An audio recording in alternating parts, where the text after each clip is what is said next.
Hello guys, हमारे channel पर आपका स्वागत है। अगर आपको वीडियोस पसंद आ रही हैं तो प्लीज़ लाइक करें, कमेंट करें और शेयर करें। अगर आपने चैनल को अभी तक फॉलो नहीं किया है तो प्लीज़ चैनल को फॉलो करें। फैमिली कोर्ट के बाहर रुद्र से बहस होने के बाद ऋषभ अंतरा को अपनी कार में बैठाकर अपने साथ ले गया था और रास्ते में उसने अंतरा को पूछा था कि उसके और रुद्र के बीच में क्या मसला है। अंतरा ने ना चाहते हुए भी ऋषभ को थोड़ी बहुत बातें बताई थी।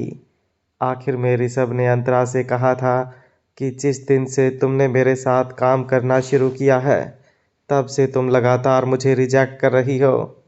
अंतरा को कंफ्यूज होते हुए देखकर ऋषभ को इतना पता चल गया था कि अंतरा को उसकी बात समझ में नहीं आई है।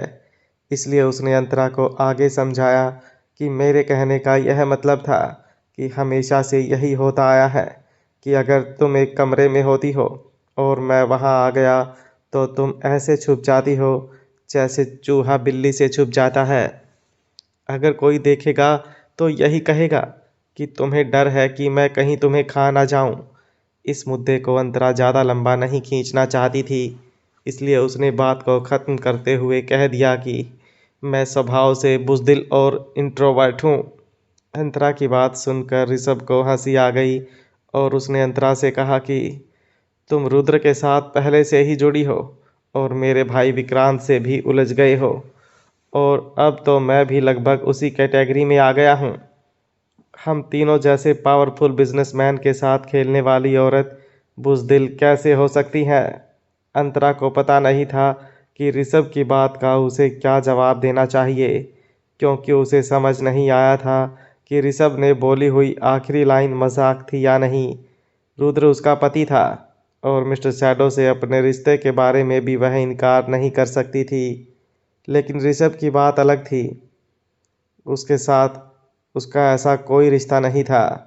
अंतरा को रुद्र की बात याद आ गई कि ऋषभ मलिक जैसा अभिमानी आदमी जो हमेशा दूसरों को नीचा दिखाता है, वह उसके जैसी आम औरत के चक्कर में क्यों पड़ेगा। अंतरा को सोच में पड़ा हुआ देखकर ऋषभ ने उसके विचारों को तोड़ते हुए कहा कि इतना क्या सोच में पड़ गई। मैंने सिर्फ रुद्र से बचाने के लिए नहीं बोला था, मैं सच में तुम्हें पसंद करता हूँ। यह सुनकर अंतरा एक धड़कन चूक गई। ऋषभ ने आगे अंतरा को समझाया कि वह एक सज्जन व्यक्ति हैं जो रुद्र के जैसे किसी भी तरह के वहशीपन का सहारा नहीं लेगा। ऋषभ के शब्द हल्के होने के बावजूद उनका मतलब बहुत भारी था, जिसकी वजह से अंतरा के दिमाग में खतरे की घंटियां बजने लगी थी। अंतरा पीछे की सीट पर सिकुड़ गई। वह नहीं जानती थी कि ऋषभ के क्या इरादे थे। ऋषभ ने गाड़ी के रियरव्यू मिरर में देखकर अंतरा के चेहरे पर नज़र डाली और दबी हुई हंसी के साथ पूछा कि डर गई क्या। यह सुनकर अंतरा ने जवाब दिया कि नहीं, दरअसल मुझे बहुत ठंड लग रही है, क्या आप थोड़ा टेम्परेचर बढ़ा सकते हैं। इसके जवाब में ऋषभ ने मजाक में कहा, अगर गर्मी बढ़ गई तो शायद मैं खुद को काबू नहीं कर पाऊंगा। अंतरा ने तुरंत मना किया कि नहीं नहीं, रहने दीजिए, फिर मैं एडजस्ट कर लूँगी। वैसे भी मुझे अभी अपना दिमाग ठंडा करने की सख्त ज़रूरत है। अंतरा यह बोलकर खिड़की के बाहर देखने लगी। सड़कों पर ट्रैफिक की एक स्थिर धारा थी। फुटपाथ पर कुछ लोग चल रहे थे तो कुछ ठेलों पर खा पी रहे थे। बाहर देखते देखते अंतरा को एहसास हुआ कि वे जिस रास्ते से जा रहे थे वह होटल की ओर नहीं जाता था। उसने तुरंत ऋषभ से कहा कि सर, क्या आप मुझे होटल सहारा छोड़ देंगे प्लीज़। जवाब में ऋषभ ने कहा कि नहीं, जब तक तुम मुझे यह नहीं बताती कि तुम उस होटल में किसके साथ रहती हो तब तक मैं तुम्हें इस गाड़ी से नीचे नहीं उतरने दूंगा। अंतरा ऋषभ को कोई जवाब दे उससे पहले अंतरा के फ़ोन पर टेक्स्ट मैसेज आया, तुम्हें अपने डाइवोर्स के बारे में फ़िक्र करने की कोई ज़रूरत नहीं है, अब सब मुझ पर छोड़ दो, मैं रूम पर तुम्हारा इंतज़ार करूँगा, मिस्टर शैडो। फ़ोन की स्क्रीन पर मिस्टर शैडो का नाम देखते ही अंतरा के अंदर चल रहा तूफान शांत हो गया। वह कार के अंदर की ठंड के बारे में भी भूल गई। सर, आप मुझे कहीं पर भी उतार दीजिए, मैं टैक्सी ले लूँगी। अंतरा ने इस बार और ज़्यादा कॉन्फिडेंट होकर कहा। अंतरा की बात सुनकर ऋषभ ने अंतरा से पूछा कि ऐसा कौन है जिसका एक मैसेज पढ़ने के बाद उसका बात करने का तरीका ही बदल गया। अंतरा ने कह दिया कि वह उसका एक खास दोस्त है। ऋषभ अलग अलग तरह से अंतरा से उस दोस्त के बारे में पूछने लगा, लेकिन अंतरा मिस्टर शैडो के बारे में ज़्यादा कुछ बताना नहीं चाहती थी, इसलिए वह ऋषभ को जवाब देना टालने लगी।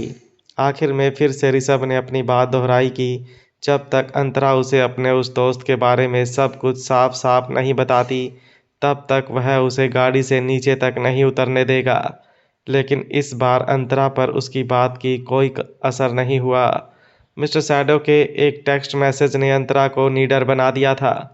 आखिर अंतरा ने मिस्टर शैडो के बारे में बताते हुए ऋषभ से कहा कि उस आदमी के साथ मैं अपनी बाकी की ज़िंदगी बिताना चाहती हूँ। यह सुनकर ऋषभ ने उपहास करते हुए कहा, तो मैंने अभी तुम्हारे लिए जो कुछ भी किया, उस कमीने रुद्र से तुम्हें बचाया, क्या यह सब तुम्हारे लिए मजाक था?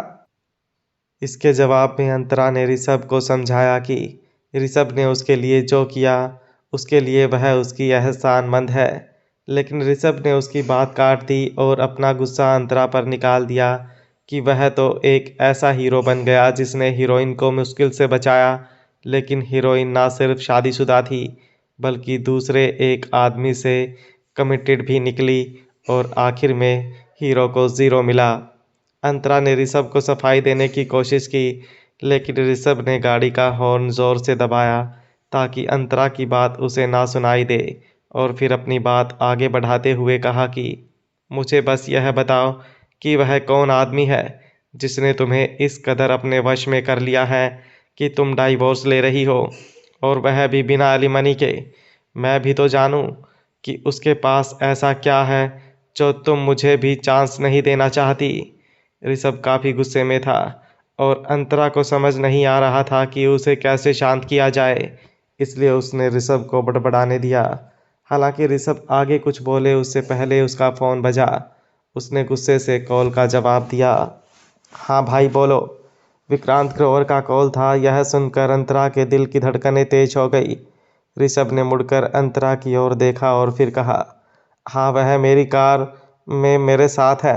अंतरा को ऐसा लग रहा था कि विक्रांत ग्रोवर फ़ोन की दूसरी तरफ से कुछ कह रहा था, जिस पर ऋषभ ने कुछ ऐसा जवाब दिया जो उसे समझ में नहीं आया। हालांकि ऋषभ फ्रस्ट्रेटेड लग रहा था। ऋषभ ने कुछ देर बाद गुस्से से फ़ोन काट दिया। अंतरा खुद को रोक नहीं पाई और उसने ऋषभ से पूछ लिया कि उसके भाई ने क्या कहा। ऋषभ ने रियरव्यू मिरर में अंतरा को घूरते हुए कहा कि तुम में सच में कुछ तो बात है अंतरा। मुझे यकीन नहीं हो रहा कि मेरा भाई भी तुम्हारे प्यार में पड़ गया है। तुम कोई जादू टोना करती हो क्या? क्योंकि हर बार तो ऐसे इत्तेफाक नहीं हो सकते ना। ऋषभ की यह बात सुनकर अंतरा ने उपहास किया और सोचा कि अगर उसे जादू करना आता तो गायत्री कभी भी उसकी शादी को बर्बाद नहीं कर पाती, और तो और वह बहुत पहले ही रुद्र को कोई शाप दे देती। ऋषभ के शब्दों से अंतरा अपने ख्यालों से बाहर आई। भाई ने तुम्हें आगे वाले जंक्शन पर उतारने बोला है। उसने कहा है वह तुम्हें लेने आ रहा है। इतना कहने के बाद ऋषभ का लहजा धमकी में बदल गया। मैं तुम्हें बता रहा हूँ अंतरा, अगर तुम सच में किसी से कमिटेड हो तो बेहतर होगा कि तुम मेरे भाई को अभी बता दो। उसे बेवकूफ़ मत बनाना जैसा कि तुमने मुझे बनाया। ऋषभ की बात सुनकर अंतरा ने मन में बड़बड़ाया कि तुम क्या जानो, वह तुम्हारा भाई ही है जिसके साथ मैं शादी करने वाली हूँ, और वह मेरे बारे में तुमसे कहीं ज़्यादा जानता है। फिर भी उसने ऋषभ से बस यही कहा कि वह उसकी बात का ध्यान रखेगी। ऋषभ की गाड़ी जंक्शन के पास पेड़ों की छाया के नीचे रुकी। ऋषभ ने अंतरा की तरफ पीछे मुड़कर कहा, तो अगले कार शो की थीम। इससे पहले कि वह अपनी बात खत्म कर पाता, अंतरा पहले ही कार का दरवाज़ा खोलकर बाहर निकल चुकी थी और उतावले कदमों से चलना शुरू कर दिया था, जैसे कि उसे पहले से ही पता था कि उसे कहाँ जाना है। ऋषभ अंतरा को दूर जाते हुए देख रहा था। उसने देखा कि विक्रांत की काले रंग की कार कुछ फीट की दूरी पर खड़ी थी और विक्रांत अपनी कार का टेका लेकर खड़ा अपने फ़ोन में देख रहा था। मिस्टर ग्रोवर, अंतरा ने चलते हुए विक्रांत को आवाज़ लगाई और अपना हाथ हिलाते हुए आगे कहा कि आप यहाँ मुझे लेने आए हो। विक्रांत ने अपना सिर उठाया और एक मुस्कान के साथ कहा कि हाँ अंतरा, आओ कार में बैठो। थोड़ी देर पहले जब ऋषभ ने अंतरा को उसकी गाड़ी में बिठाया था, उसके मुकाबले इस बार अंतरा के कदम हल्के और आसान थे। इस बार वह सीधे आगे वाली पैसेंजर सीट पर जाकर बैठ गई। जैसे ही उसने दरवाज़ा बंद किया, उसने धीमी गड़गड़ाहट की आवाज़ सुनी। कुछ ही सेकंड्स में ऋषभ की नीली एसयूवी विक्रांत की कार के पीछे से निकलकर ट्रैफिक में गायब हो गई। ऋषभ की गाड़ी की आवाज़ से अंतरा इतनी हैरान हो गई कि डर के मारे लगभग उसकी चीख निकल गई और उसने कहा कि आपके भाई इतने लापरवाह कैसे हो सकते हैं? क्या उन्हें एक्सीडेंट से डर नहीं लगता? अंतरा की बात सुनकर विक्रांत ने हंसते हुए अपनी गाड़ी स्टार्ट की और अंतरा को बताया कि ऋषभ करीब 10 साल से कार से जुड़ा हुआ है, इसलिए गाड़ी के मामले में उसकी फिक्र करने की कोई ज़रूरत नहीं है। अगर ऋषभ के बारे में कोई चिंता की बात है तो वह है उसका गुस्सा। वह बहुत जल्दी गुस्सा हो जाता है, इसलिए जब वह बिना किसी वजह सर दर्द दे तो उसे अनदेखा ही करना चाहिए। वैसे तो अंतरा यह बात जानती थी कि जब ऋषभ खराब मूड में हो तो उसे छेड़ना नहीं चाहिए। अंतरा यह सब सोच रही थी, तब विक्रांत ने पूछा कि क्या तुम्हें कहीं चोट लगी है? विक्रांत की आवाज़ हमेशा की तरह शांत थी। विक्रांत का सवाल सुनकर अंतरा को एहसास हुआ कि उसकी हालत काफ़ी दयनीय थी। ऋषभ के साथ उसकी कार में जो कुछ हुआ था, उसकी वजह से वह फैमिली कोर्ट में हुए भयानक हादसे के बारे में भूल गई थी। अंतरा ने विक्रांत को जवाब दिया कि मुझे चोट नहीं लगी है। अच्छा हुआ कि ऋषभ सर वक्त पर वहां पर आ गए, वरना पता नहीं रुद्र मेरे साथ क्या करता। यह कहते हुए उसे ख्याल आया कि अगर रुद्र अपने बुरे इरादों में सफल हो जाता तो वह मिस्टर शैडो को क्या मुंह दिखाती। क्या हम होटल सहारा वापस जा रहे हैं मिस्टर ग्रोवर? अंतरा ने विक्रांत से यह पूछा। इसके जवाब में विक्रांत ने कहा कि हाँ, लेकिन बस कपड़े बदलने के लिए। यह सुनकर अंतरा ने हाँ में अपना सर हिलाया। उसके बाद कुछ ही देर में विक्रांत की कार होटल के ड्राइववे में पहुंच गई। अंतरा तुरंत बाहर निकली और विक्रांत के बाहर आने का इंतज़ार करने लगी ताकि वे एक साथ अंदर जा सकें। विक्रांत ने गाड़ी की खिड़की खोलकर अंतरा से कहा, तुम ऊपर पहुंचो, मैं कार पार करके आता हूं। विक्रांत की बात सुनकर अंतरा चलती हुई होटल के लॉबी में गई। विक्रांत ने उसे लिफ्ट तक जाते हुए देखा। जैसे ही लिफ्ट का दरवाज़ा बंद हुआ कि विक्रांत ने अपना फ़ोन निकाला और फ़ोन किया। सामने से कॉल रिसीव होते ही विक्रांत ने कहा कि मैं उसे सुरक्षित वापस होटल ले गया हूँ। गाड़ी पार करने का बहाना बनाकर मैंने उसे ऊपर भेज दिया है। तुम्हें तुरंत उसके पीछे ऊपर जाना चाहिए। फ़ोन की दूसरी तरफ से एक आदमी की आवाज़ आई। अच्छा। विक्रांत ने अपनी टाई खींची और गला साफ करते हुए बात आगे बढ़ाई। और तुम्हें जल्द से जल्द अंतरा को सच्चाई बतानी चाहिए, क्योंकि अब उसे यकीन हो गया है कि मैं और तुम एक ही व्यक्ति हैं। हालांकि अगर अंतरा ऊपर नहीं गई होती तो वह सामने वाले आदमी की आवाज़ सुनकर तुरंत पहचान लेती कि वह आवाज़ किसकी है। विक्रांत ने फ़ोन पर आगे कहा कि ऋषभ यह सोचकर हंगामा कर रहा है कि उसका खुद का भाई उस औरत को छीनना चाहता है जिसे वह पसंद करता है। और विक्रांत, ये सारे गलत शलत ब्लेम्स सब कुछ समय के लिए सही हैं, हमेशा के लिए नहीं। विक्रांत की बात सुनकर फ़ोन के सामने की ओर से आवाज़ आई, मैं जानता हूँ, बस कुछ वक्त और इंतज़ार कर लो, मैं खुद उसे सब कुछ बताना चाहता हूँ। इसके जवाब में विक्रांत ने गंभीरता से सुझाव दिया कि अब तुम्हें ज़्यादा देर नहीं करनी चाहिए, क्योंकि अगर तुमने जल्द से जल्द उसे सब कुछ नहीं बताया तो बाद में गलत फहमियों का ढेर लग जाएगा, जिसे सुलझाना बहुत मुश्किल हो जाएगा।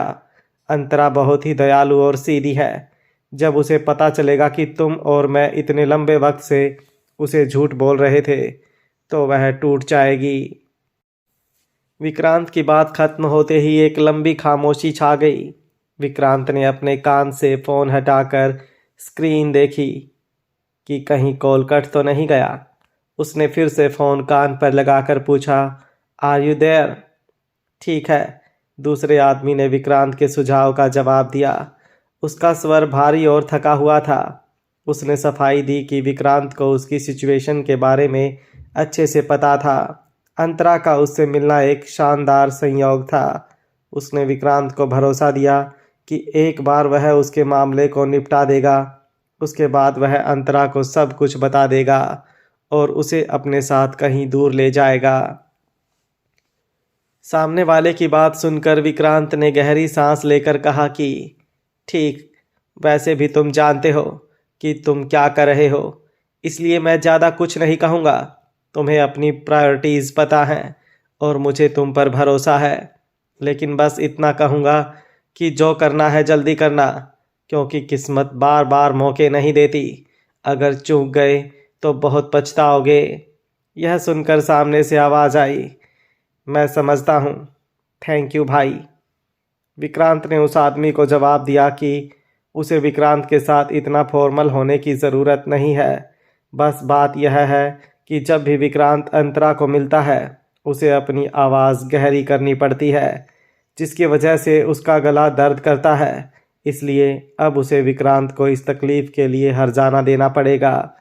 विक्रांत की बात पर सामने वाला आदमी हंस पड़ा और उसने विक्रांत को सफाई देते हुए बताया कि अगर पहले कार एग्जीबिशन से अंतरा को पिक करने के लिए उसने विक्रांत की कार इस्तेमाल नहीं की होती और अगर अंतरा की दोस्त ने आरटीओ से गाड़ी का नंबर इस्तेमाल करके विक्रांत का नाम पता नहीं किया होता तो वह कभी अंतरा को लेने के लिए विक्रांत से नहीं कहता। और फिर उसने विक्रांत से इस बात के लिए खेद व्यक्त किया। ये सुनकर और खुश होकर विक्रांत मुस्कुराया और अंतरा की तारीफ में कहा, इससे यह साबित होता है कि यह औरत बहुत समझदार और इंट्यूटिव है। उसे तुम्हारी बहुत परवाह है। विक्रांत की बात से सामने वाला आदमी सहमत हुआ और उसने बताया कि वह एक अच्छी औरत है और वह मेरे लिए, वह अपनी बात पूरी करे उससे पहले विक्रांत ने डांटते हुए उसकी बात काट दी। बस बस, मेरे पास तुम्हारी लव स्टोरी सुनने का वक्त नहीं है। मेरे पास ऑफिस में बहुत काम पड़ा है। मैं अभी निकल रहा हूँ, तुम जल्दी से ऊपर जाओ और हाँ, अपना मास्क लगाना मत भूलना। सामने से जवाब मिला, समझ गया। दूसरी तरफ होटल की लिफ्ट में खड़ी अंतरा को ऐसा लग रहा था कि आज लिफ्ट बहुत धीरे चल रही थी। छठे माले पर लिफ्ट का दरवाज़ा खुलते ही वह उतावले कदमों से अपने रूम की तरफ चलने लगी। जब वह रूम नंबर 607 में पहुंची तो उसने रूम को उसी स्थिति में पाया जैसा वह सुबह छोड़कर निकली थी। उसने बिस्तर भी नहीं बनाया था और मिस्टर सैडो ने रात में पहने कपड़े भी लॉन्ड्री बीन में पड़े थे। अंतरा ने सोचा कि मिस्टर सैडो के ऊपर आने से कम वह कमरे की हालत तो ठीक कर ही सकती है। वह तुरंत काम पर लग गई। उसने बस अभी शुरू ही किया था कि दरवाजे का डिजिटल लॉक बीप हुआ और मिस्टर सैडो अंदर आ गया। अंतरा ने बेडरूम से आवाज़ लगाई कि जब तक वह सफाई कर रही है तब तक मिस्टर सैडो हॉल के सोफे पर बैठे, लेकिन मिस्टर सैडो ने अंतरा को आवाज़ लगाकर अपने पास आने को कहा। अंतरा रुक गई और उसने पूछा, क्यों, कुछ हुआ? मिस्टर सैडो ने अंतरा के सवाल को नज़रअंदाज कर दिया और उसे अपने पास आने की बात दोहराई। अंतरा को अभी तक कपड़े बदलने का मौका नहीं मिला था और उसके बाल अभी भी अस्त व्यस्त थे। वह बेडरूम से शर्माते और घबराते हुए बाहर निकली और पूछा कि क्या बात है। मिस्टर सैडो ने उसे अपने पास खींचते हुए जवाब दिया कि बस वह उसे मिस कर रहा था। अभी मैं अच्छी नहीं दिख रही हूँ ना, है ना? अंतरा ने हल्के शर्माते हुए पूछा। तुम कैसी भी दिखती हो, फिर भी तुम मेरी गर्लफ्रेंड हो। तुम्हें मुझसे कोई छीन नहीं सकता। मिस्टर सैडो अंतरा को सोफे के पास ले गया और उसे खींचकर अपनी गोद में बिठा लिया और आगे कहा कि गलती मेरी है अंतरा, मुझे अकेले तुम्हें फैमिली कोर्ट जाने ही नहीं देना चाहिए था। यह सुनकर अंतरा ने अपनी नज़रें चुरा ली। जब भी वह मिस्टर सैडो के आसपास रहती तब खुद को दुर्बल और नाजुक महसूस करती। अभी थोड़ी देर पहले ऋषभ की गाड़ी में भी अंतरा में काफ़ी हिम्मत थी, लेकिन रूम नंबर 607 में कदम रखते ही वह हिम्मत गायब हो गई थी। अब वह मिस्टर शैडो के आलिंगन में थी। अब उसे रोने का मन कर रहा था। मिस्टर शैडो ने अंतरा के बालों को सहलाते हुए पूछा, तुम डर गई थी ना? अंतरा ने अपना सिर हाँ में हिलाते हुए जवाब दिया, थोड़ा सा। मिस्टर शैडो ने अंतरा को दिलासा दिया कि उसके साथ होते हुए अब अंतरा को डरने की कोई ज़रूरत नहीं है। यह सुनकर अंतरा ने हल्का सा मुस्कुराया और अपने मन की उलझन बताई कि उसे समझ नहीं आया कि अचानक से रुद्र को क्या हो गया था। अंतरा ने सुबह में जब रुद्र को फ़ोन किया था, उस वक्त उसने रुद्र और गायत्री की बहस सुनी थी। तब उसे लगा था कि वह बस ऐसी ही छोटी मोटी बहस होगी, लेकिन रुद्र ने फैमिली कोर्ट में जो हरकत की थी, उसके बाद अंतरा को यकीन नहीं हो रहा था कि रुद्र इतनी जल्दी अपना फैसला कैसे बदल सकता है।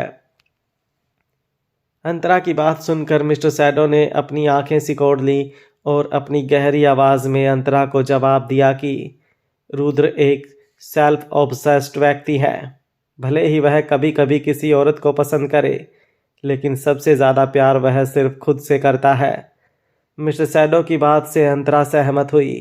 रुद्र आहूजा खानदान का इकलौता वारिस था, इसलिए उसे बहुत लाड प्यार से पाला गया था, जिसकी वजह से रुद्र का अहंकार बढ़ता गया।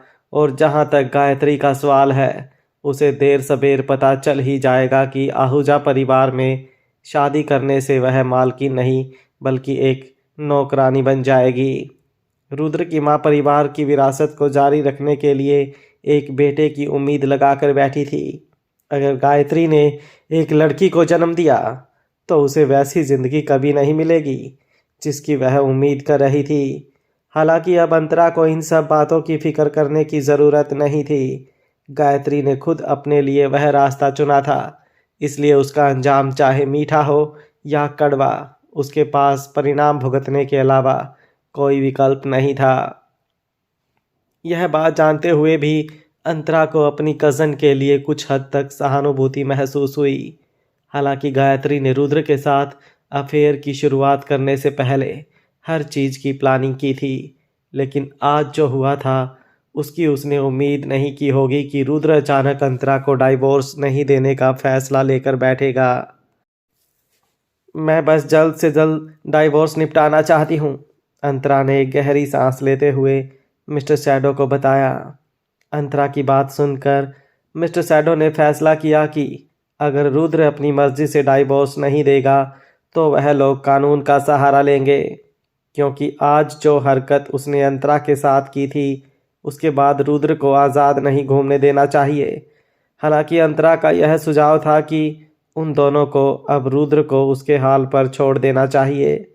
मिस्टर शैडो ने इस बात पर जोर दिया कि अंतरा को रुद्र से बदला लेना चाहिए, लेकिन अंतरा का यह कहना था कि वह बस अपनी लाइफ पर फोकस करना चाहती थी, मेहनत करके अपने मामा के इलाज के लिए पैसे कमाना चाहती थी और बस खुश रहना चाहती थी। रुद्र और गायत्री ब्रेकअप करें, शादी करें या एक साथ कुएं में कूद जाएं, उससे अब अंतरा को कोई फर्क नहीं पड़ता था। मिस्टर शैडो ने एक लंबी आह भरी और अंतरा से पूछा कि क्यों ना हम विदेश जाकर वहीं पर सेटल हो जाएं। अंतरा ने मिस्टर शैडो को याद दिलाया कि बात सिर्फ उन दोनों की नहीं थी, अब उसे अपने मामा का भी ख्याल रखना था। मिस्टर शैडो ने अंतरा को भरोसा दिलाया कि विदेश में बेस्ट हेल्थ केयर फैसिलिटीज़ होती हैं, इसलिए वह अंतरा के मामा को भी साथ लेकर जा सकते थे। मिस्टर शैडो के विदेश जाने की बात पर जोर देने से अंतरा सावधान हो गई और उसने चिंतित होकर पूछा कि कहीं ऐसा तो नहीं कि यहाँ कोई है जिससे आप दूर जाना चाहते हैं, या कुछ और जिसका आप सामना नहीं करना चाहते हैं। तो मिस्टर शैडो ने अंतरा की बात का स्वीकार किया। हाँ, कई मामले हैं और मैं मानता हूँ कि यह बात मुझे कायर बनाती है, लेकिन मैं सिर्फ तुम्हें यहाँ से दूर ले जाना चाहता हूँ और एक अच्छी और सुकून से भरी ज़िंदगी जीना चाहता हूँ। यह सुनकर अंतरा के दिल में एक दर्द महसूस हुआ। अंतरा को लगा कि कहीं मिस्टर शैडो की कायरता की बात और विदेश में बस जाने की इच्छा का मतलब वह औरत से तो नहीं था जिसे वह प्यार करता था। शायद मिस्टर शैडो उस औरत को अपने पति की बाहों में देखने से डरता था, या वह अपनी प्रेमिका को किसी और आदमी के बच्चे की मां बनता नहीं देख सकता था। इसके साथ अंतरा को ख्याल आया, इसका मतलब ये है कि दुनिया में कुछ ऐसा भी है जो मिस्टर शैडो नहीं कर सकता।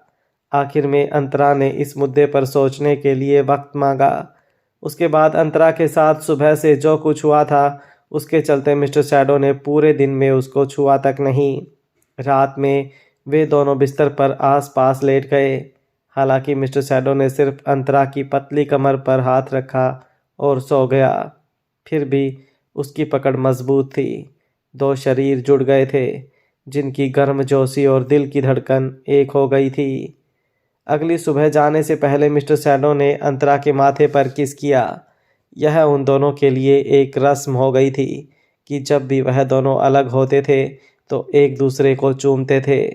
जैसा कि बड़ों ने कहा था, जब भावनाएं ईमानदार हों तो थोड़े से स्पर्श का मतलब भी बहुत गहरा हो सकता है।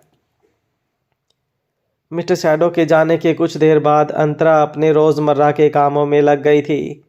वह कपड़े धोकर सुखा रही थी। जैसे ही उसने मिस्टर शैडो की एक सफ़ेद शर्ट को स्टैंड पर डाला, उसने देखा कि शर्ट की जेब में काले रंग की कोई चीज़ थी। ऐसा लग रहा था कि वह किसी औरत का हेयर बैंड था। यह सोचकर अंतरा को ऐसा लगा कि उसके ऊपर किसी ने ठंडे पानी की एक बाल्टी उलट दी हो। लेकिन उसने अपने आप को संभाला और खुद को समझाने लगी कि मिस्टर शैडो उसके साथ ऐसा कभी नहीं करेगा। वह रुद्र जैसा आदमी नहीं था, लेकिन जैसे ही अंतरा ने उस काली चीज़ को बाहर निकाला तो वह टूट गई। अंतरा के खुद को दिलासा देने का कोई फ़ायदा नहीं हुआ था। वह सच में एक औरत का हेयर बैंड ही था और यह निश्चित रूप से अंतरा का तो नहीं था। वह हेयर बैंड किसका था? अंतरा ने उस हेयर बैंड को बारीकी से देखा तो उसे एहसास हुआ कि वह हेयर बैंड पुरानी फैशन का था। वैसा हेयर बैंड लगभग 10 साल पहले चलन में था। बैंड बिल्कुल काले रंग का था और इससे जुड़ा बॉ पहनने के लायक भी नहीं लग रहा था।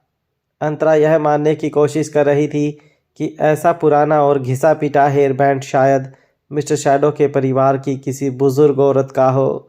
वह किसी नतीजे पर पहुंचे उसके पहले स्यूट के दरवाजे का डिजिटल लॉक खुलने की आवाज़ आई। मिस्टर शैडो भागता हुआ अंदर आया और सीधे लॉन्ड्री बिन के पास गया जो कि खाली थी। इसके बाद वह वॉशिंग मशीन देखने गया। उसने अंतरा को नोटिस नहीं किया था, लेकिन अंतरा देख रही थी कि मिस्टर शैडो पागलों की तरह कुछ ढूंढ रहा था। उसका माथा पसीने से लथपथ था। क्या आप इसे ढूंढ रहे हैं? अंतरा ने हेयर बैंड को दिखाते हुए मिस्टर शैडो को पूछा। हेयर बैंड को देखकर मिस्टर शैडो ने राहत की सांस ली और फिर बिना कुछ कहे वह आगे बढ़ा और अंतरा के हाथ से हेयर बैंड लेकर अपनी शर्ट की जेब में अपने दिल के पास रख दिया। उसे इस बात की ज़रा भी परवाह नहीं थी कि वह हेयर बैंड अभी अभी धुला था, जिसकी वजह से गीला था। अंतरा ने मिस्टर शैडो को पहले कभी इतना परेशान नहीं देखा था। यह सब देखकर वह खुद भी परेशान हो गई और उसने मिस्टर शैडो से पूछा कि क्या वह चीज़ आपके लिए इतनी इम्पोर्टेंट है? मिस्टर शैडो से उसे तुरंत जवाब मिला, यह मेरी खुद की ज़िंदगी से भी ज़्यादा इम्पोर्टेंट है। अंतरा ने अपना सिर हाँ में हिलाया और मिस्टर शैडो को पूछा कि कहीं वह उनकी गर्लफ्रेंड तो छोड़कर नहीं गई। मिस्टर शैडो ने अंतरा को बताया कि वह हेयर बैंड उसकी गर्लफ्रेंड 10 साल पहले छोड़कर गई थी, जिसे उसने अभी तक संभाल कर रखा था। यह सुनकर अंतरा को ऐसा लगा जैसे उसके दिल को टुकड़ों में काट दिया गया हो, लेकिन फिर भी उसे एहसास हुआ कि उसे मिस्टर शैडो और अपने पति की तुलना नहीं करनी चाहिए। मिस्टर शैडो रुद्र की तरह नहीं थे। उन्होंने शुरू से ही इस मामले को कभी छिपाने की कोशिश नहीं की थी। उल्टा बहुत बार जिक्र किया था कि एक औरत से वह प्यार करते थे। अंतरा को गहरी सोच में देखकर मिस्टर शैडो ने सफाई दी कि ऐसा कुछ नहीं है जैसा तुम सोच रही हो। मैं तुम्हें सब कुछ बता दूंगा। कि वह आगे कुछ कहे उससे पहले अंतरा ने उसकी बात काटते हुए कह दिया कि नहीं, मैं कुछ नहीं सुनना चाहती। अंतरा ने अपना सिर ना में हिलाते हुए आगे कहा कि आप प्लीज़ मुझे कुछ मत बताओ। मैं आपको आपके अतीत को भूलने के लिए मजबूर नहीं करूँगी और बदले में आप भी मुझे इसके बारे में कुछ नहीं बताने का वादा कीजिए।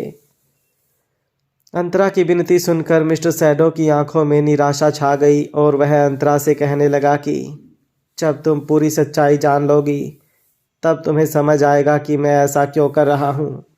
यह सुनते ही अंतरा ने तुरंत पूछा कि वह सच्चाई उसे कब जानने मिलेगी। मिस्टर सैडो ने अंतरा को समझाया कि बस वह अपने अधूरे काम निपटा ले, उसके बाद वह उसे सब कुछ बता देगा। यह सुनकर अंतरा ने अपनी आंखें मूंद ली। फिर से बात वहीं पर आकर अटक गई जहां पर हमेशा अटक जाती थी। जब भी इस मुद्दे पर बात शुरू होती तो मिस्टर सैडो के पास हमेशा एक ही जवाब रहता कि वह अपने मामलों का निपटारा कर ले, उसके बाद सारी सच्चाई बताएगा। यह जैसे एक विशियस सर्कल बन गया था। अंतरा का मूड खट्टा हो गया था, इसलिए मिस्टर सैडो ने अंतरा को खुश करने के लिए थोड़ी बहुत प्यारी बातें की और फिर वहाँ से निकल गया। थोड़ी देर बाद अंतरा पास के एक सुपरमार्केट से कुछ किराने का सामान लेने के लिए चली गई। वह अपनी ट्रॉली में सामान डाल तो रही थी, लेकिन उसका दिमाग कहीं और था। ऐसा लग रहा था जैसे वह किसी रोबोट की तरह काम कर रही थी। जब वह बिलिंग काउंटर पर पहुंची तो कैशियर ने उसे बताया कि मैडम, आपका बिल अमाउंट 2137 रुपये है। आप पेमेंट कैश में करेंगे या कार्ड से? लेकिन अंतरा तक उसकी बात जैसे पहुंची ही ना हो वैसे वह काउंटर पर खड़ी लड़की को बस देखती रही। अंतरा के पीछे लाइन में खड़े लोगों में से किसी ने अंतरा के कंधे पर थपथपाया। तब जाकर अंतरा अपनी मूर्छा से बाहर आई और उसने कैशियर से माफ़ी मांगते हुए कहा कि वह कैश पेमेंट करेगी।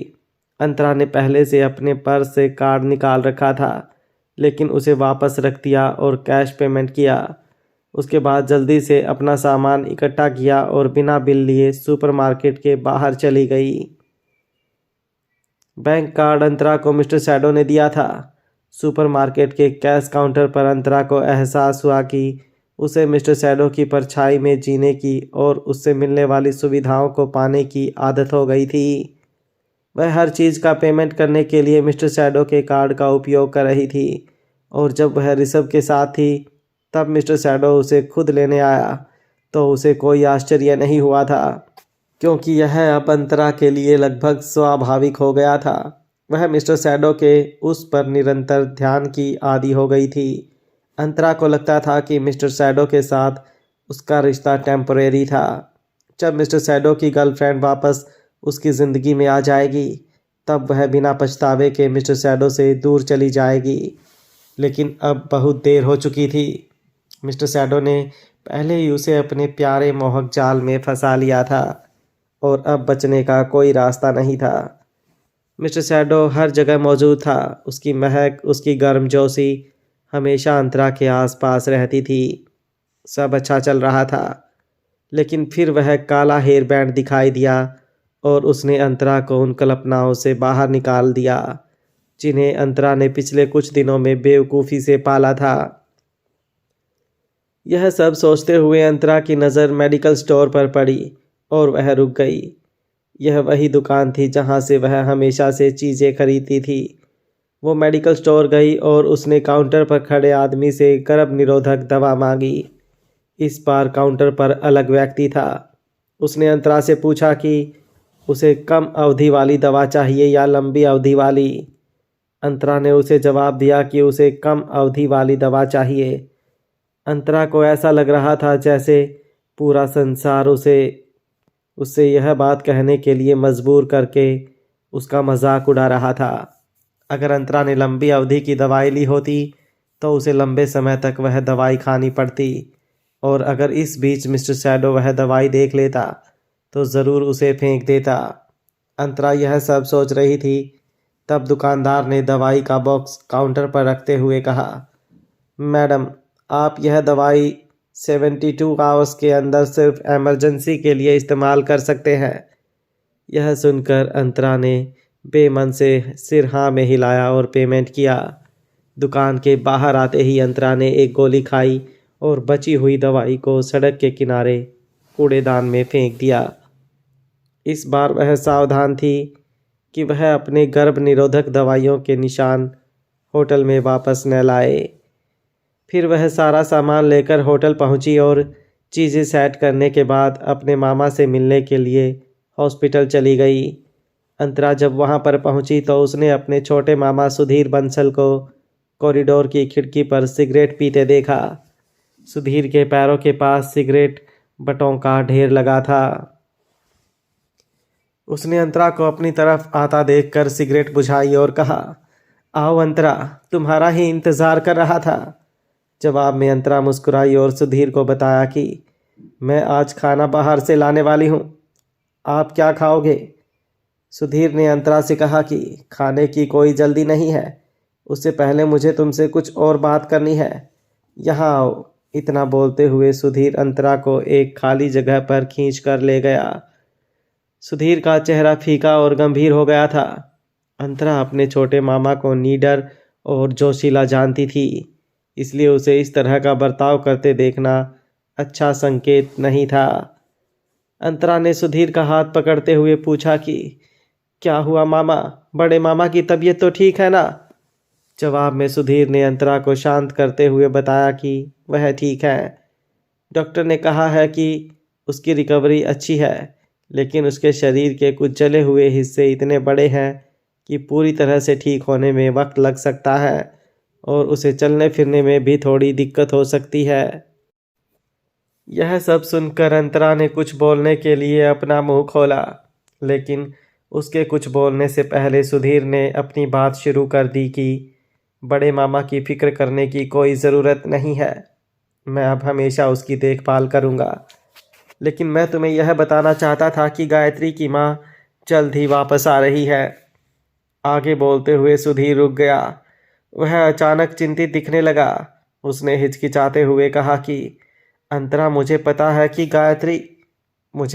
कि वह अंतरा ने पहले ही अपने मामा को रुद्र और गायत्री की शादी के बारे में नहीं बताने का फैसला किया था। इसलिए अंतरा ने बात को घुमाने की कोशिश की और सुधीर को कहने लगी कि किसी भी माँ का अपनी बेटी को मिलने आना स्वाभाविक है। गायत्री अपनी ज़िंदगी में काफ़ी आगे बढ़ चुकी हैं, यह जानकर उसकी माँ को बहुत खुशी होगी। अंतरा की बात सुनकर सुधीर ने अपनी आंखें सिकोड़ ली। उसके हाव भाव गंभीर हो गए और उसने अंतरा से पूछा, अंतरा, तुम कब तक सच्चाई को हमसे छुपाओगी? यह सुनकर अंतरा की आंखें चौड़ी और वो डर गई और उसने सुधीर से पूछा कि वह क्या कहना चाहते हैं। सुधीर ने अंतरा को बताया कि उसे पता है कि गायत्री रुद्र के साथ शादी कर रही है, इसलिए उसकी माँ वापस आ रही है।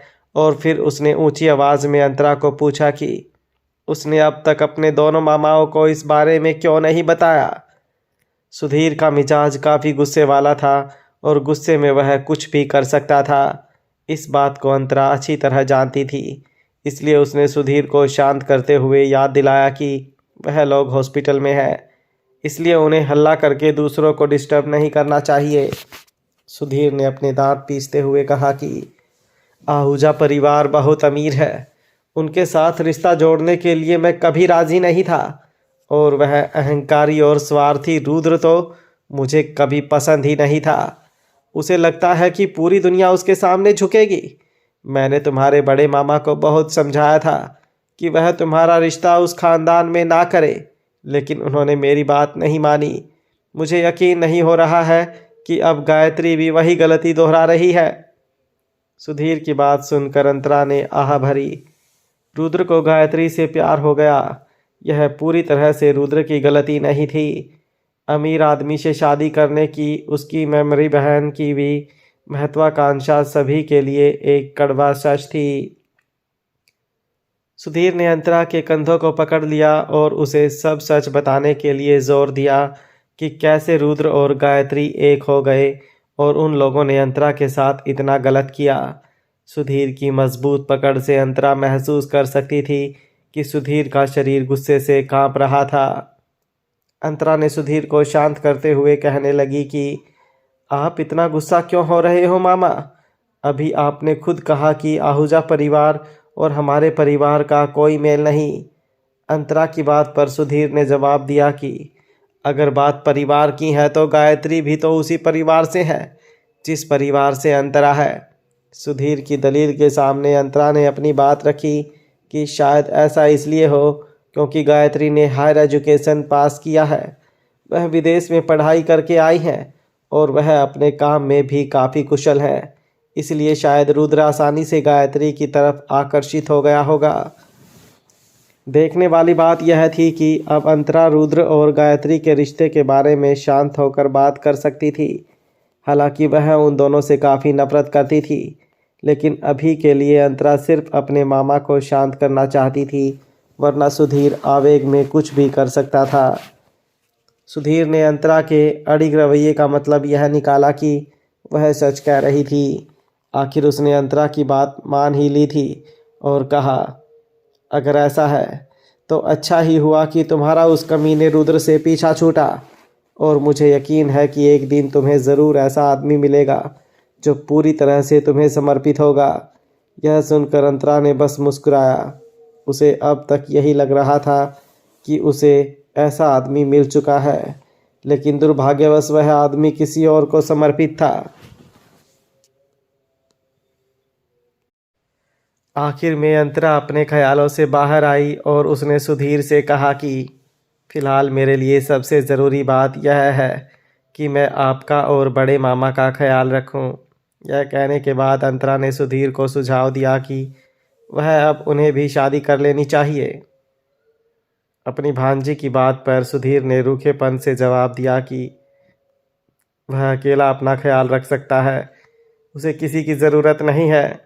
सुधीर ने आगे अंतरा को बताया कि उसके बड़े भाई मुकुंद को ठीक होने में कितना वक्त लगेगा, उसका भी कोई भरोसा नहीं है। ऐसे में वह अपनी शादी के बारे में कैसे सोच सकता है। और फिर अचानक उसे कुछ ख्याल आया और उसने अंतरा से पूछा कि उसके बड़े भाई मुकुंद के हॉस्पिटलाइजेशन का खर्चा रुद्र ने दिया था। अंतरा ने सुधीर को जवाब दिया कि उससे रुद्र से कोई मदद नहीं ली थी।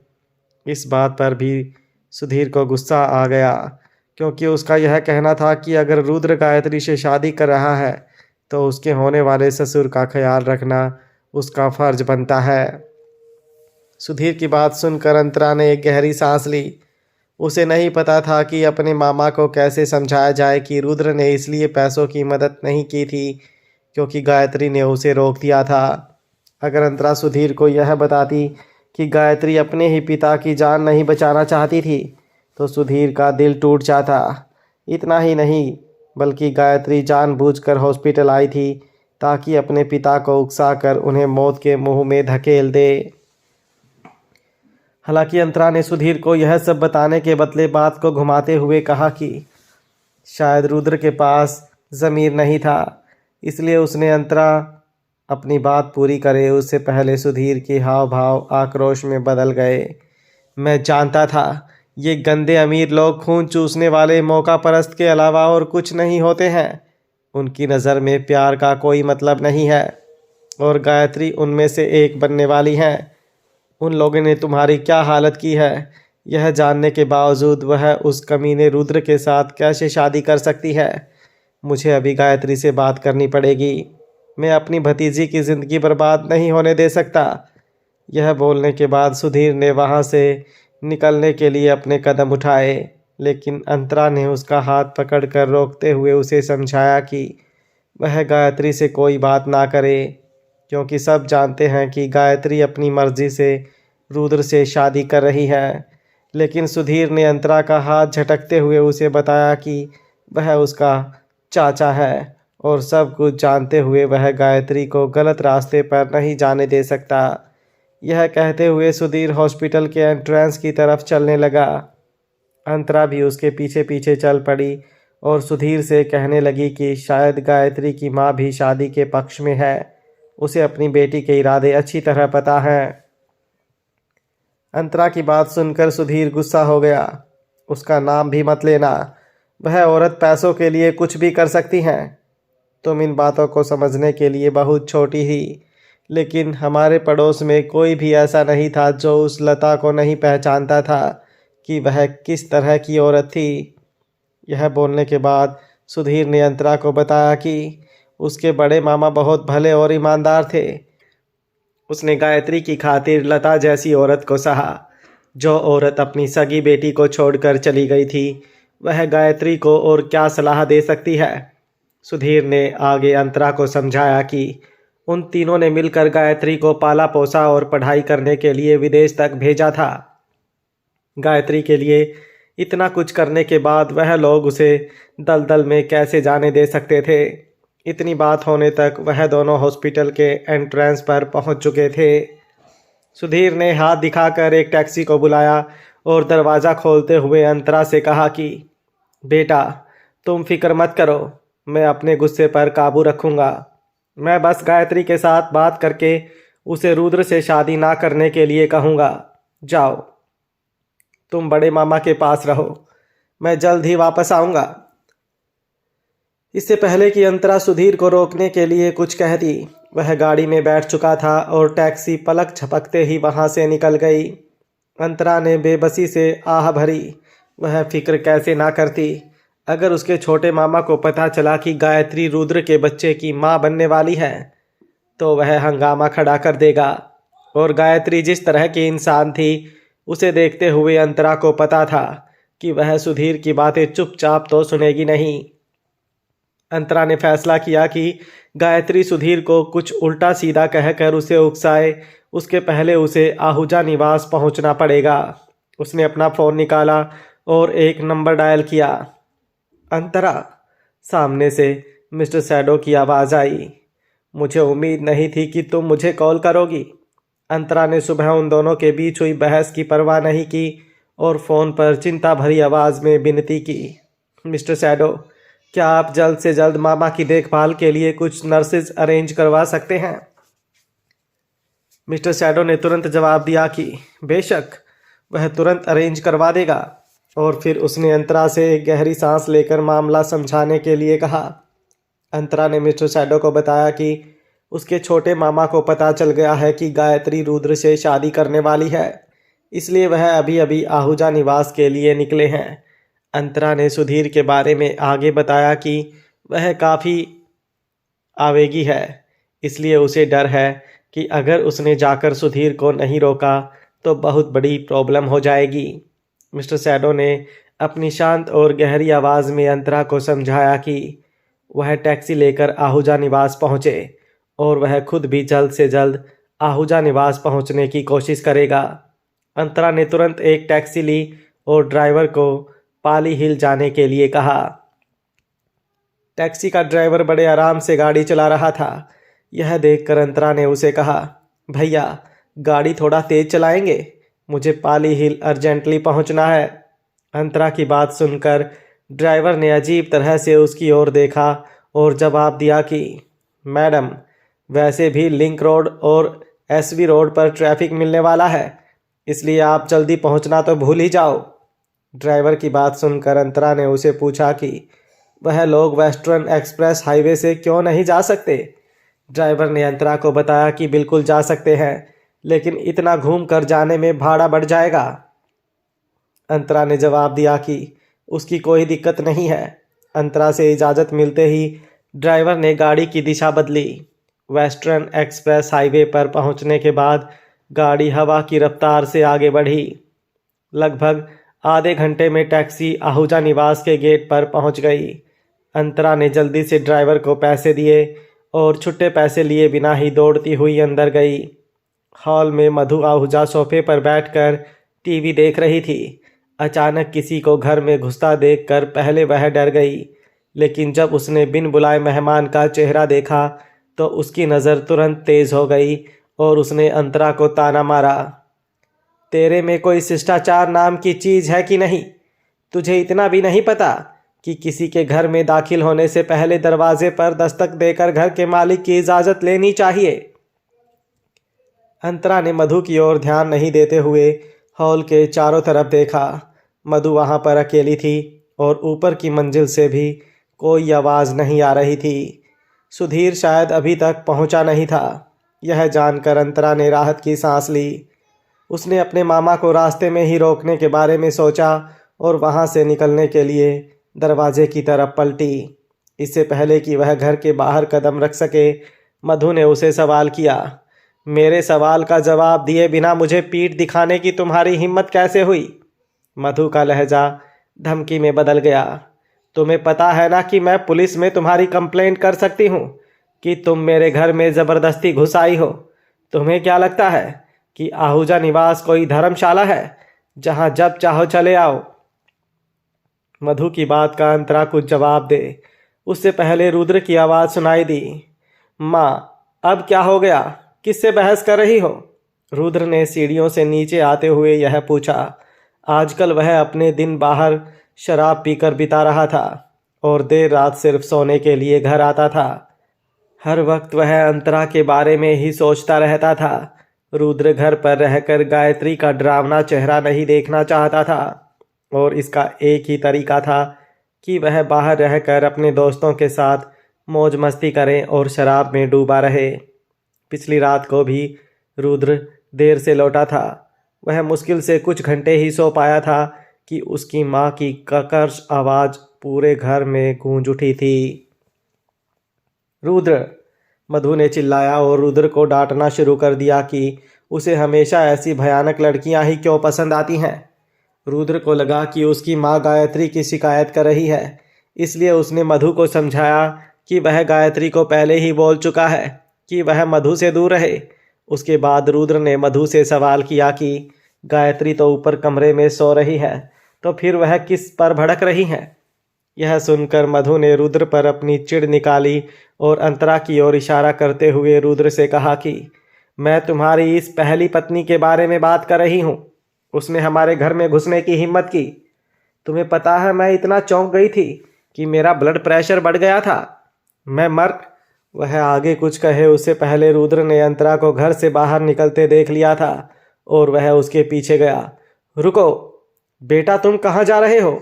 मधु ने आवाज़ लगाई, लेकिन रुद्र पहले ही दरवाजे से बाहर निकल चुका था। मधु ने गुस्से से अपना सवाल दोहराया, अरे कहाँ जा रहे हो? अब यह मत कहना कि तुम उस अंतरा के साथ फिर से रिश्ता बनाना चाहते हो। नहीं, यह नहीं हो सकता। दूसरी मंजिल से गायत्री की आवाज़ आई। वह जल्दबाजी में सीढ़ियों से नीचे उतर रही थी। गायत्री अभी भी पजामा में थी। गायत्री ने ऐलान किया, नहीं, मैं उन दोनों को फिर से एक नहीं होने दूंगी, हरगिज़ नहीं। यह कहते हुए वह दरवाजे से बाहर निकल गई। गायत्री को भागते हुए देख मधु ने हमेशा की तरह बच्चे के बारे में एहतियात बरतने के लिए चिल्लाया, लेकिन गायत्री को इस तरह बेपरवाह भागता देखकर मधु से रहा नहीं गया। इसलिए उसने टीवी का रिमोट फेंक दिया और वह भी गायत्री के पीछे गई। अंतरा, रुद्र ने आवाज़ लगाई। उसने अंतरा को आहूजा निवास से कुछ ही फीट की दूरी पर सड़क के किनारे देखा। अंतरा हर तरफ ऐसे देख रही थी जैसे किसी का इंतज़ार कर रही हो। रुद्र तुरंत अंतरा के पास गया और उसका हाथ पकड़ते हुए पूछा, मैं तुम्हें कब से बुला रहा हूँ, तुम जवाब क्यों नहीं दे रही हो? अंतरा ने झटके से अपना हाथ छुड़ाया, जिसकी वजह से वह कुछ कदम पीछे हट गई और लगभग अपना संतुलन खो दिया। फिर भी अंतरा ने रुद्र की ओर बिना देखे ही उसे बता दिया कि उसे रुद्र से कोई बात नहीं करनी और अगर रुद्र ने दूसरी बार उसे हाथ लगाया तो वह उस पर सेक्सुअल हरासमेंट का केस कर देगी।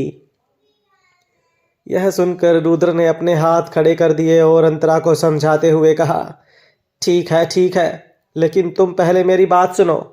फैमिली कोर्ट में जो कुछ हुआ उसके लिए मैं बहुत शर्मिंदा हूँ।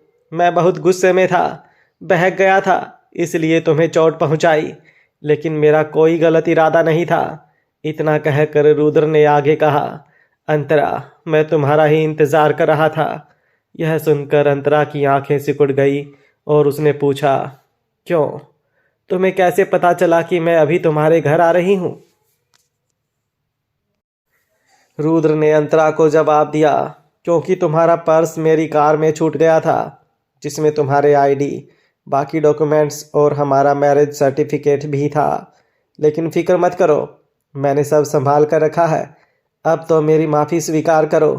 तुम इतनी भी निर्दयी नहीं हो सकती कि इतनी छोटी सी बात पर मुझे डाइवोर्स दे दो। रुद्र की बात सुनकर अंतरा जोर से हंस पड़ी।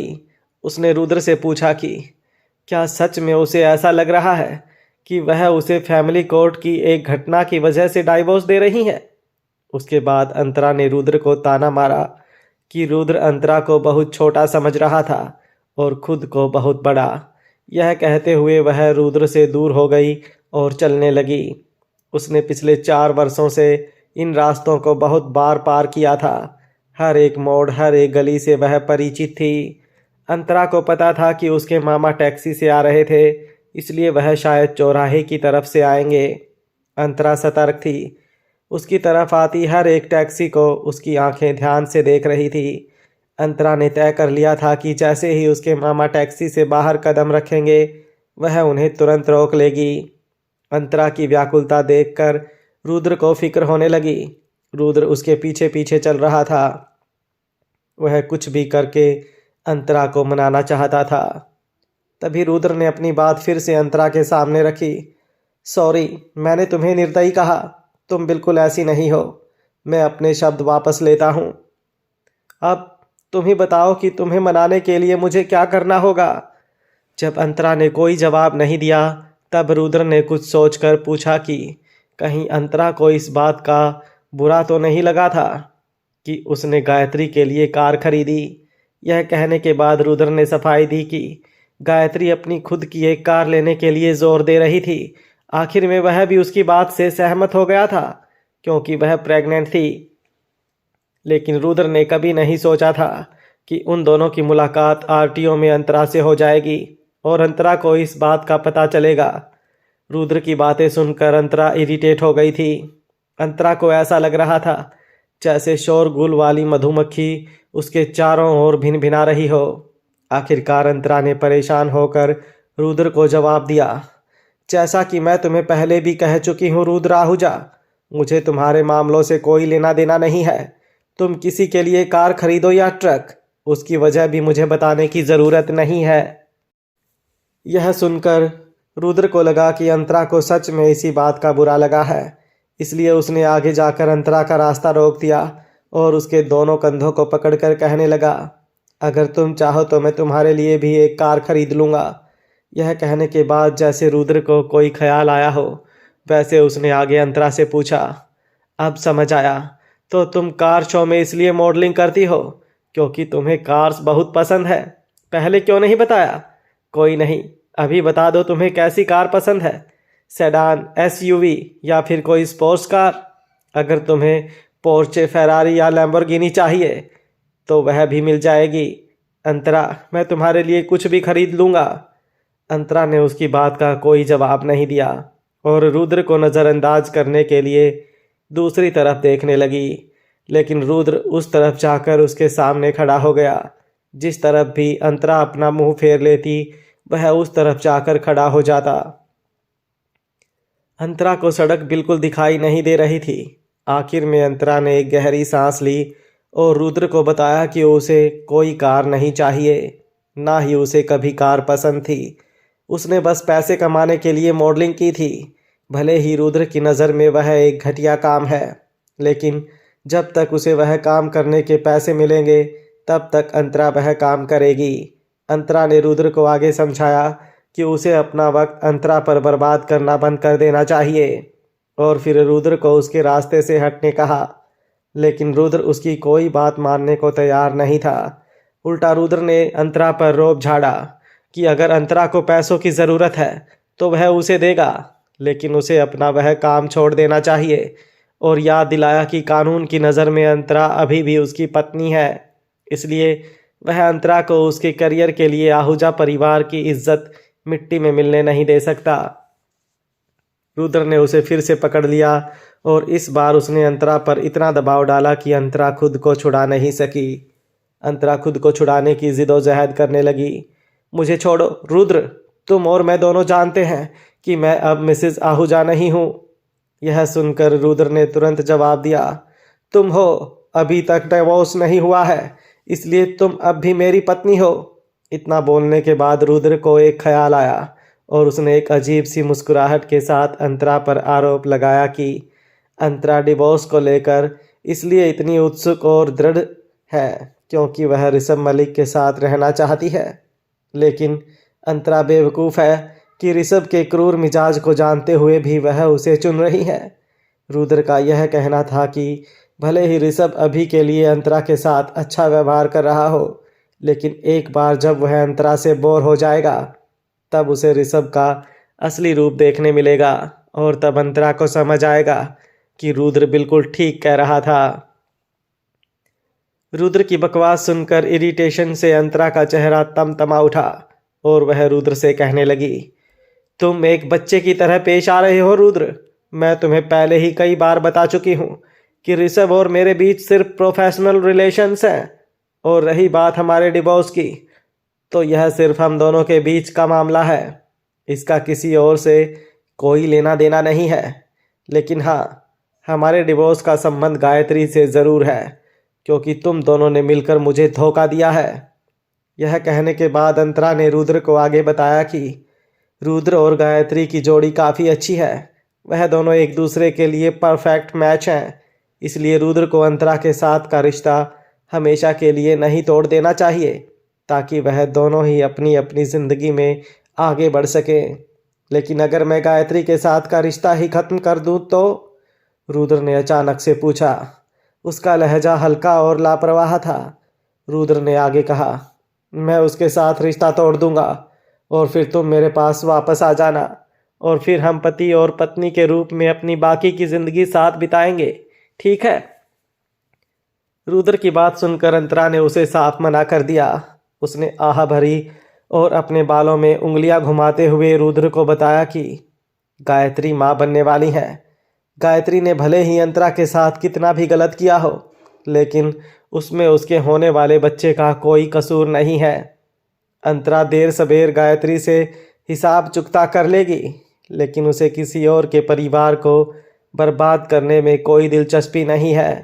अंतरा ने रुद्र को नसीहत दी कि वह अब एक पिता बनने वाला है, इसलिए अब उसे अपने बच्चे के प्रति जिम्मेदार बनना चाहिए।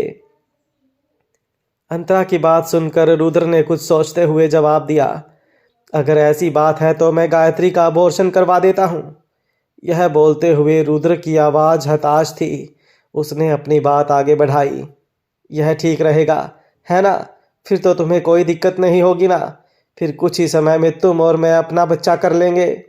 अंतरा ने डर और सदमे के साथ रुद्र की ओर देखा और पूछा, वह बच्चा तुम्हारा अपना खून है, तुम उसकी जान लेने का सुझाव कैसे दे सकते हो?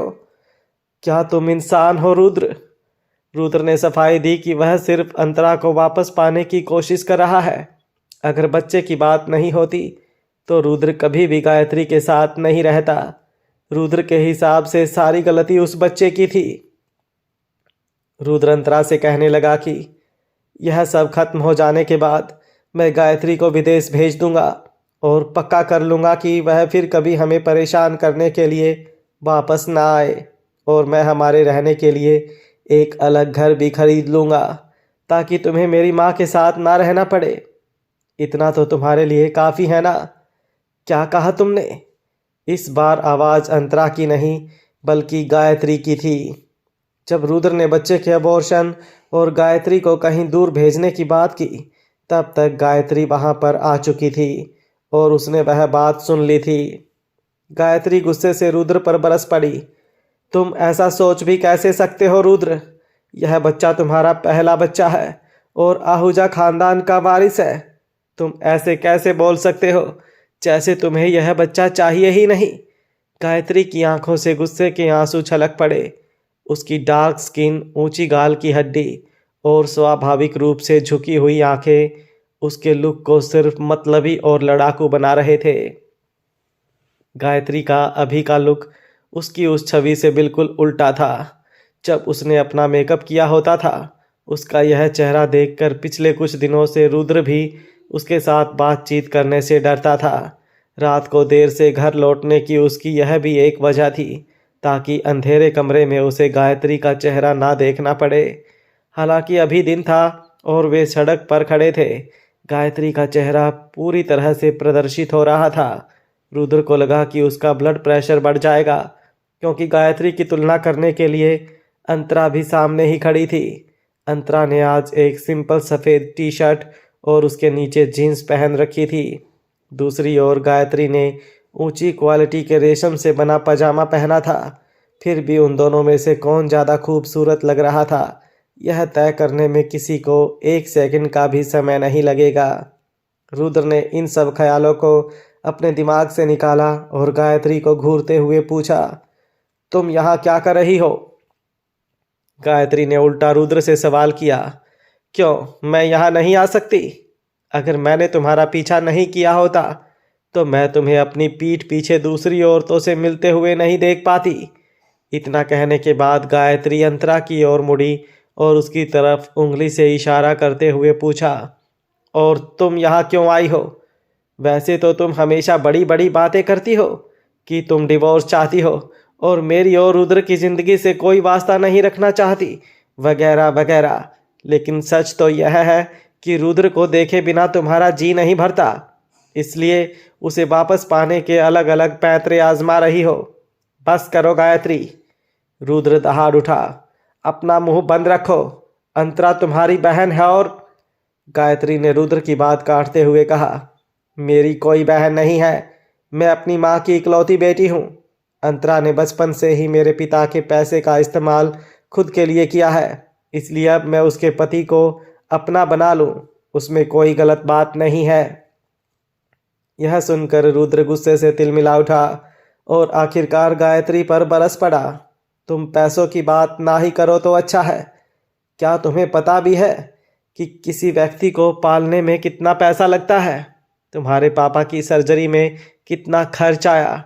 अगर सच में खुद को अंतरा से कंपेयर करना चाहती हो तो हम एक लिस्ट बनाते हैं कि तुम दोनों में से किसने किसके लिए क्या किया है, और तब तुम्हें पता चलेगा कि जितना तुम सोच सकती हो उससे कहीं ज़्यादा अंतरा के तुम पर एहसान है।